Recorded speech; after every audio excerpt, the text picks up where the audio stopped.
I'm Kylie, owner of Foxglove Bakery in Beckley, West Virginia, and today I'm going to show you how to make a simple holiday dessert for your Thanksgiving. It's called a chai spice pound cake with brown butter glaze.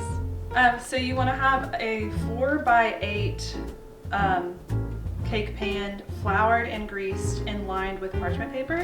So I'm going to start with 1 2/3 cup of flour in my bowl, and then a half teaspoon of baking powder, a half teaspoon of sea salt. Actually, I'm going to do a 1/4 teaspoon because sea salt is a little stronger than regular table salt. And 2 teaspoons of cinnamon, 1 teaspoon of cardamom, 1 teaspoon of ginger, a half teaspoon of allspice, a half teaspoon of cloves, and then just a few cracks of black pepper. So all of these spices are in an actual chai latte drink that you might have at a coffee shop, and you just want them incorporated in your cake to make it even better. Alright, so I'm going to take my 2 sticks of butter that are room temperature. I'm going to add it to my mixing bowl, and I'm going to cream that for just a minute or so before I add in my sugar. Alright, so I have 3/4 cup of regular granulated sugar and 3/4 cup of brown sugar packed, and I'm going to add this into my butter and cream it for 3 or 4 minutes until it's super light and fluffy.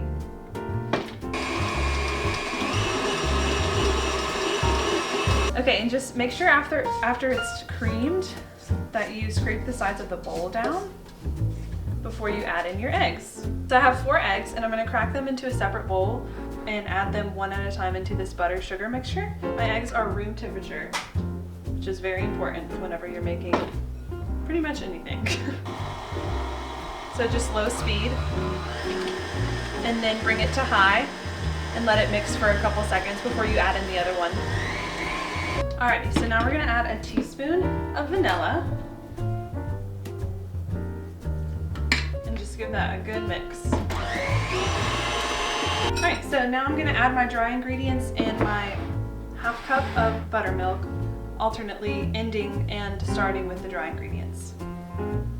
So I'm going to put maybe a 1/4 of the dry ingredients in, give that a little mix, and slowly pour in half of this buttermilk. Add more dry ingredients and the rest of the buttermilk. Okay, now I'm going to end with the dry. Alrighty, so it's super important not to overmix once your dry ingredients are added. It can overwork the gluten in the flour, and it would make a really super stiff cake. Alright, now our batter is done and it's nice and silky, and we're going to pour it into our cake pan. And then this is going to go into a preheated oven at 325. Make sure that it's level. Alright, and now we're ready to put it in the oven. So this is going to go in the oven 325 for 60 to 70 minutes until a toothpick comes out clean. Alright, so when your cake comes out of the oven, it's going to be nice and golden brown on top. Before you glaze it, you want to put it on a rack and then some parchment underneath that rack so that it catches all the glaze that pours off. Then you're going to take a cup of powdered sugar and add in a teaspoon of vanilla, 2 tablespoons of milk. I took 4 tablespoons of butter and I browned it on top of the stove. So I'm going to take my 4 tablespoons of brown butter and just add it to this glaze. This is what gives it an amazing smell and delicious flavor. And I'm just going to mix all this together.